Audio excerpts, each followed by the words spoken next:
If you're ready to cut your rods, that means your posts are already in place, the handrails are installed, and you're probably eager to get the project done. Before you get started, make sure you have these tools handy: a tape measure, a permanent marker, and painter's tape to mark where the rods need to be cut, an angle grinder with a thin cutting wheel that you can get from a home improvement store, and a file for getting rid of the burrs.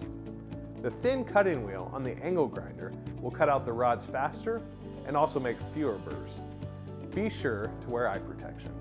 Crimp a threaded crimp fitting or fixed-end fitting onto the rod at the start of your run. Please note that both fittings should be crimped 3/16 of an inch from the end of the rod.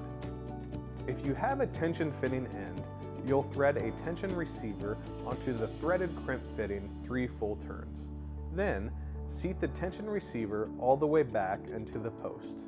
Pull your rod back through the post and make sure the tension receiver or fixed end fitting is fully seated back into the post. Now let's move to the post where we'll cut the rod.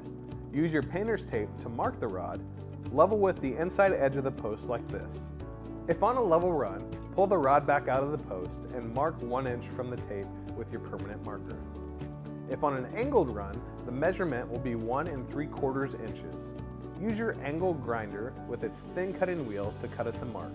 Allow the weight of the angle grinder to do the cutting. Don't force it through. Then remove any burrs with the file. If you have any questions, check out our website and download our rod railing installation guide, or give us a call. We hope you love your new Viewrail system.